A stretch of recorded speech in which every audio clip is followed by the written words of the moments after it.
بڑے ایونٹ کا آخری مقابلہ آئی سی سی چیمپئنز ٹرافی کے فائنل میں آج بھارت اور نیوزی لینڈ کے درمیان دبئی میں ہوگا۔ ایونٹ میں ناقابل شکست ٹیم بھارت کو زیر کرنے کے لیے کیویز تیار۔ نیوزی لینڈ کے کپتان مچل سینٹنر کا کہنا ہے کہ وکٹ سلو ہے لیکن فائنل ہے، بہترین کھیل کر بھارت کو ہرائیں گے۔ گراؤنڈ میں سپورٹ ملے یا نہ ملے، نیوزی لینڈ میں پوری قوم نیوزی لینڈ کو سپورٹ کر رہی ہے۔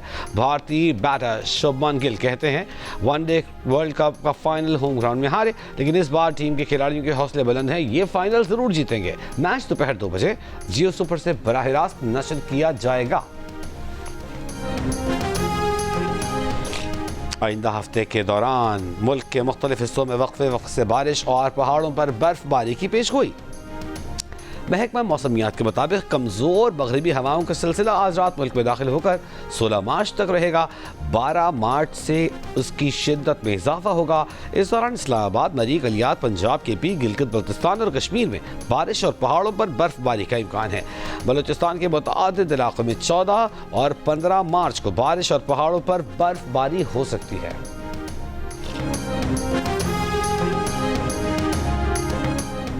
کراچی کے علاقے گلشن معمار افغان بستی میں مکان کی چھت گرنے سے 6 بچیاں جاں بحق، 4 افراد زخمی۔ پولیس کے مطابق جاں بحق بچیوں کی عمریں 15، 9، 8، 7 اور 3 سال ہیں۔ پولیس کے مطابق مکان کی چھت کی مضبوطی کا کام جاری تھا۔ چھت ریتی بجری کا وزن نہ سہار سکی۔ متاثرہ خاندان کا تعلق بنو سے ہے۔ چین نے پاکستان کے ذمے واجب الادا $2 ارب رقم کی مدت میں 1 سال کی توسیع کر دی۔ وزارت خزانہ نے تصدیق کر دی۔ چین کے $2 ارب کے قرض کی واپسی کی مدت 24 مارچ کو مکمل ہو رہی ہے۔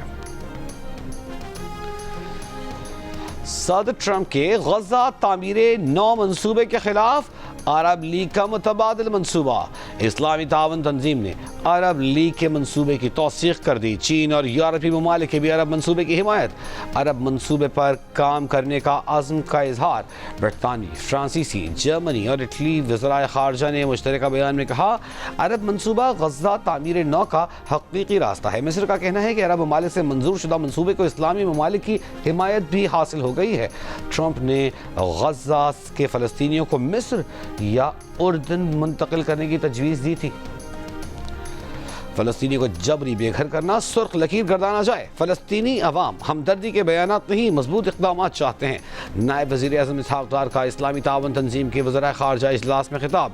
پاکستان کی جانب سے مسئلے کے حل کے لیے تجاویز پیش کرتے ہوئے جنگ بندی معاہدے پر فوری عمل درآمد اور اسرائیلی جارحیت کے فوری خاتمے اور غزہ سے اسرائیلی فوج کا مکمل انخلاء ناگزیر قرار دیا۔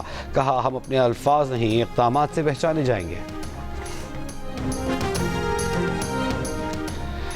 بدمعاشی کرنے والے کچھ ممالک مسائل حل کرنے نہیں، اپنے مطالبات منوانے کے لیے بات چیت پر زور دیتے ہیں۔ ایران ایسے ممالک کے مطالبات قطعی تسلیم نہیں کرے گا۔ ایران کے سپریم لیڈر آیت اللہ علی خامنئی کا صدر ٹرمپ کے خط پر رد عمل۔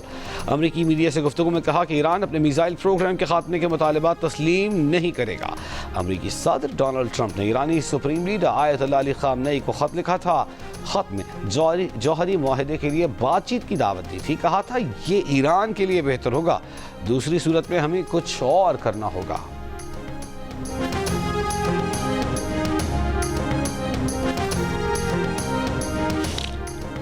وزیر اعظم شہباز شریف کا گھریلو صنعت اور چھوٹے کاروبار سے منسلک خواتین کو سمیڈا میں شامل کرنے کا فیصلہ۔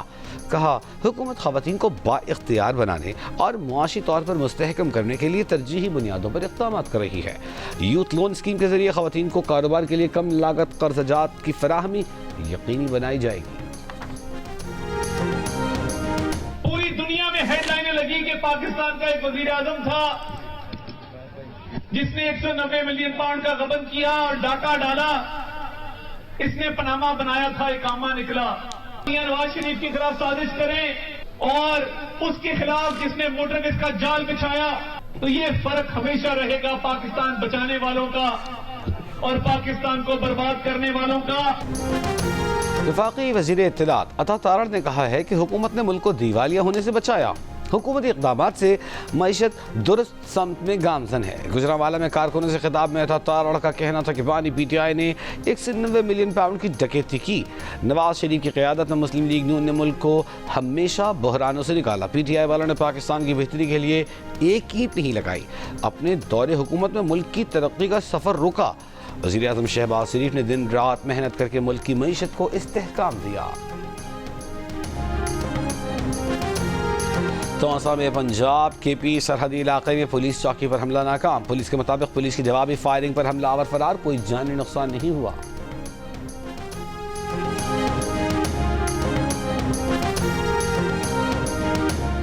جماعت اسلامی خیبر پختونخوا کے سابق سینیٹر مشتاق احمد خان کے بڑے بھائی سوابی میں قتل۔ ڈی پی اے کے مطابق شکیل خان اپنے ہمسائے کی فائرنگ سے جاں بحق ہوئے۔ ملزم نے پہلے اپنے والد کو قتل کیا۔ مقتول شکیل خان بیچ بچاؤ کے لیے پہنچے۔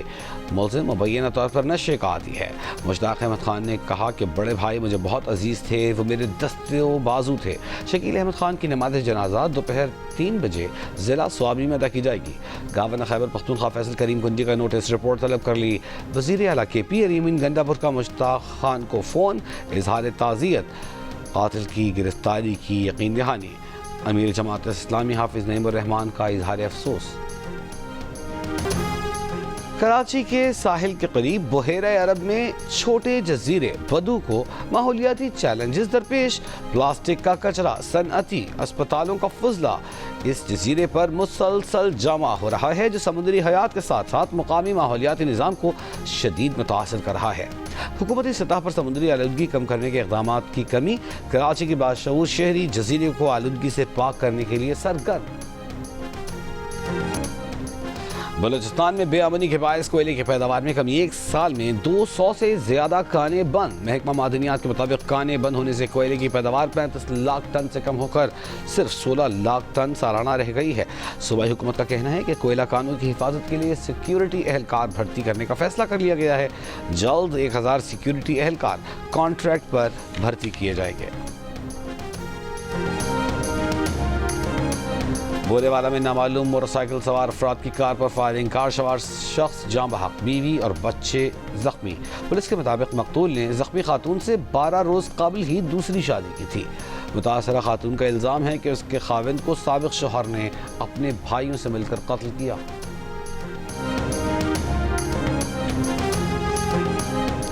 ٹنڈو الیار میں عوامی شکایات اور منشیات کی روک تھام نہ کرنے پر پولیس افسران معطل، 2 سب انسپیکٹر، 2 ہیڈ محرر سمیت پولیس اہلکار معطل۔ ایس ایس پی کے مطابق 4 تھانوں کے ایس ایچ اوز کو بھی تبدیل کر دیا گیا۔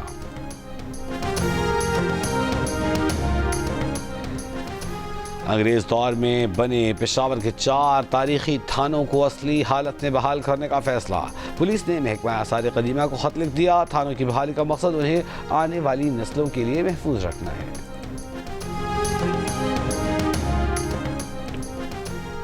کراچی کے علاقے گلشن اقبال بلاک 6 میں اتفاقیہ گولی چل جانے سے سیکیورٹی گارڈ جاں بحق۔ پولیس کے مطابق حسن ساتھی سیکیورٹی گارڈ سے اتفاقیہ گولی چل جانے سے جاں بحق ہوا۔ سیکیورٹی گارڈ اسحاق کو گرفتار کر لیا گیا۔ واقعے کی CCTV ویڈیو جاری ہے۔ کوٹ لکھپت میں ہنی ٹریپ میں ملوث ایک پولیس اہلکار سمیت 7 ملزمان گرفتار۔ گرفتار ملزمان خواتین بھی شامل۔ ایس ایس پی کے مطابق خواتین دوستی کے بہانے لڑکوں کو ملنے کے لیے بلاتی، بعد میں ملزمان لڑکوں پر تشدد کرتے، نازیبا ویڈیوز بنا کر بلیک میل کرتے۔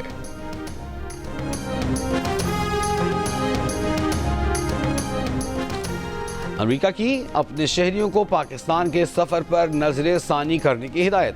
امریکہ نے پاکستان میں سفر پر موجود اپنے شہریوں کے لیے ایڈوائزری جاری کر دی۔ ایڈوائزری میں کہا گیا ہے کہ امریکی شہری خیبر پختونخوا اور بلوچستان کے سفر سے گریز کریں۔ پاکستان میں شہریوں، فوج اور پولیس کو اندھا دھند حملوں کا نشانہ بنایا جا چکا ہے۔ پاکستان میں بلا اجازت احتجاج کی اجازت نہیں ہے۔ احتجاج کے قریب پائے جانے پر تفتیش کا سامنا ہو سکتا ہے۔ سعودی عرب، امریکہ، سنگاپور، ملائیشیا سمیت 14 ملکوں سے مزید 117 پاکستانی بے دخل۔ امیگریشن ذرائع کے مطابق سعودی عرب سے مختلف الزامات پر 54 پاکستانیوں کو ڈیپورٹ کیا گیا۔ فلسطینیوں کے خلاف اسرائیلی جارحیت کے خلاف لندن میں مظاہرہ۔ فلسطینی پرچم تھامے ایک شخص تاریخی بگ بین ٹاور پر چڑھ گیا، خون رشتے ننگے پیروں احتجاج کرتا شخص دنیا بھر کی میڈیا کی توجہ کا مرکز۔ سیکیورٹی اقدامات کے طور پر پولیس نے پارلیمنٹ کے تمام ٹورز منسوخ کر دیے، ٹیوب اسٹیشنز کا ایک راستہ بھی بند کر دیا گیا۔ امریکہ اور یوکرین کے درمیان مذاکرات آئندہ ہفتے جدہ میں ہوں گے۔ سعودی وزارت خارجہ کے مطابق سعودی عرب 3 سال میں متعدد بار مذاکرات میں مدد فراہم کر چکا ہے۔